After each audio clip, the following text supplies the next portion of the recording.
Scott, what excites you most about Iowa Friday night?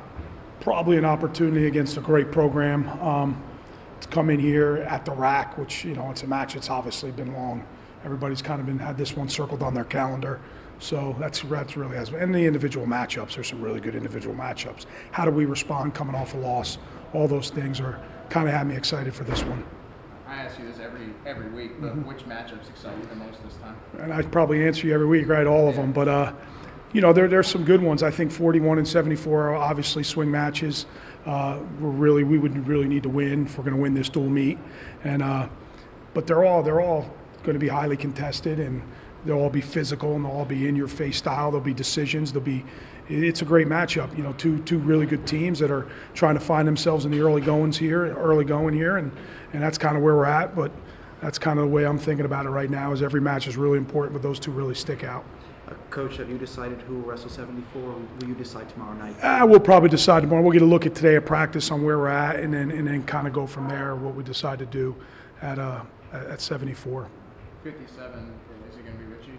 Again, that's something we'll look at, see where he is weight-wise, and see where we're at with Johnny, and make a decision on that. So we're kind of up in the air in those two weight classes, but our guys are all ready to go. We're eager to wrestle. I think this program as a whole right now, at least this is the way I think about it. I listen to what Tom Brands has said in his interviews, and we're all students of the sport. We follow it. There's not a whole heck of a lot of respect for this program, other than the fact that we have a transfer from the summer that came in. Supposedly that makes us better, which obviously it does. But that's really it. And then their 65-pounder compares Blair Academy's gym to our gym. So I don't know if they, how our team feels about it. I know how the staff feels about it, and I think there's a little bit of lack of respect when it comes to our program, and we're doing nice things according to him. And that's like telling me my sister's cute. I don't want to hear that. So. That's kind of the way I'm thinking about it right now. Maybe there's a little bit emotional right now. Maybe the emotions are getting the best of me right now. But hopefully our guys feel the same way I do, and they're ready to go out there and wrestle. Coach, you talked about the 165-pounder. Iowa suggests it's going to be Alex Marinelli. Yeah. He's going to debut for this season. Does that change your plan at all going into this match? The bottom line is we need to win a certain amount of matches to win this dual meet. So we're going to give our team the best opportunity to do that. Whether it's Richie, whether it's Van Brill, we'll make a decision on that. Whether Richie's at 57, we don't know really where we're at until we get through this practice right now and sit down with these guys. So, it's kind of a chess match, I guess you'd say, but we're really up in the air on where we're going to go and what gives us the best opportunity to win this dual meet. Coach, what opportunity to win this match? Bonus points, first two matches, always first three key. Matches. Do you think that's the key to the match? Always key. You cannot give up bonus points in these type of dual meets if you want to win them. You can't go to your back. You got to fight and be stingy for every single point, and that's what we've tried to talk to our guys. We didn't do a good job of that last Friday night, and we got tilted all over the mat. So we got to do a better job of scoring bonus points where we have the opportunity to do it. We got to go after it, and our 7-point matches need to turn into 8 and 9 point. Our 7-point wins, I should say, need to turn into 8 and 9 point wins, and not 7 or 6-point wins. We got to get majors, get falls when we get guys on their back, and we have to stay off our backs. Coach Nick Suriano, he had his home debut against Maryland, but that was outside. This is his first debut at the rack. Gigantic Big Ten match. How do you think he's preparing for this? What is he thinking? Same way he prepares every single day of his life. He's going to try to go out there and just absolutely dominate his opponent, whoever that opponent might be. So that's the way he's thinking about it. You talk about what Iowa said with transfers and stuff like that. Your homegrown guys, is this a chance for them to prove something? Yeah. Do you think they were reacting the same way you reacted? I don't know. Again, it just all went down last night, and that's, again, me being emotional, the way I think about it and the way I see it, and I hope these guys feel the same way.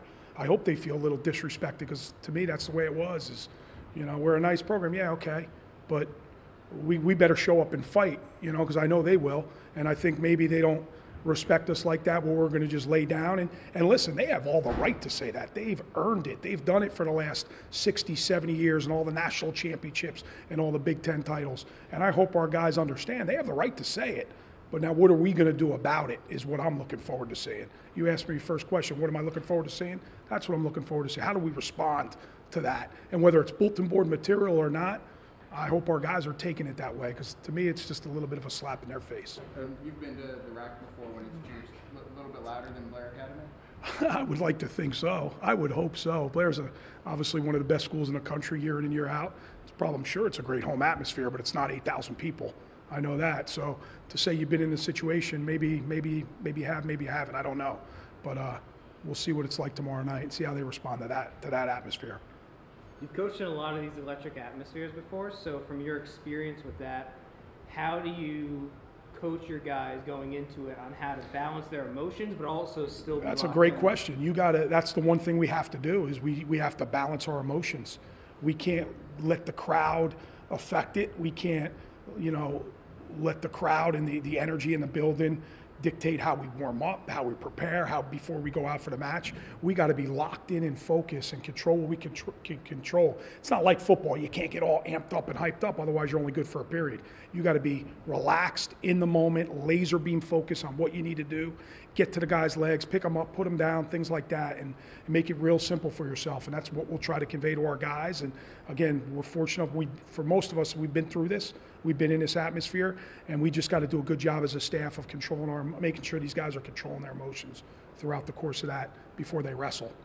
Coach, you talked about swing matches at 141 pound and 174 pounds.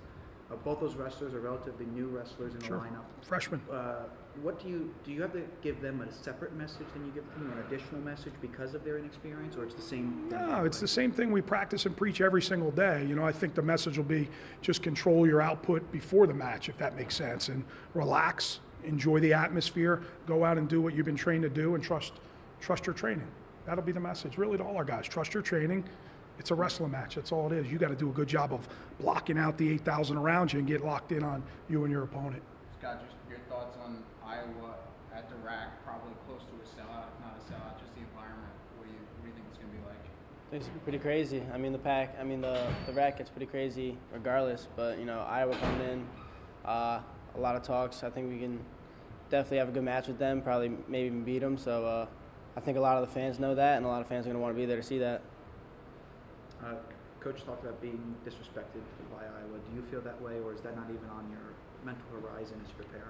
Yeah, I don't really pay too much attention to that. I'm not too sure. I know he says compared, our environment to a high school environment, which is absurd. But we were all young and dumb at one point, right? So he'll have to come here and find out, and we'll see how he handles that pressure. We'll see when he steps on the mat.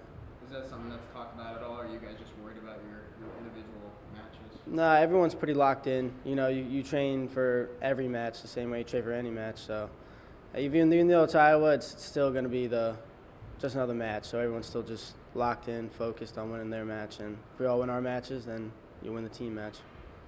Now, you've wrestled in a lot of great environments before, so for what we could possibly see tomorrow night, how do you personally, kind of balance getting amped up for it, but still keeping the emotions intact? Like, how do you balance that out? Well, like I said, it's just another match. So, you step out there just like any other match. You're going to wrestle it. Just because there's a lot of people around doesn't make the sport any different. So just walk out there, do what you got to do when you got to do it, and get the job done. All right, Nick, so we're almost 24 hours away from you making your rack debut in probably one of the best environments of the season. Can you describe to me kind of what your emotions and mentality is at right now? Feeling a little bit, feeling the build-up. It's just another match day. It's time to do what I do best, man. It's time to put the pressure on. It's going to be a great match. We're wrestling Iowa. Big name, good team. But I think we're ready to fight, and that's what we got to do. You've wrestled in a lot of big situations before, as well as most of you guys have. So as an athlete, how do you balance your excitement while making sure that you still keep your game face and your mentality, that you don't get too excited? Yeah, I just think getting prepared in the training, it's all about the training and preparation. That's where I thrive. Like I said before, it's just another match, and that's how we have to take it. That's how I take it as an individual, but I'm stepping in this room, I'm ready to go. Wrestling at 125, typically you're the first bout to go of the match, so how does that affect, your warm-up or your routine compared to somebody who's kind of like in the middle bouts? Well, I gotta get up ready early. I gotta be ready to go early and quick. I'm up in an hour right from weigh-ins. So whereas a heavyweight is last, that's another 2 hours, maybe more. I'm the first guy up, so 100%, always looking to score points right off the bat. It's tough. It's tough. It's a tough adjustment from high school, and I think that's where I thrive though.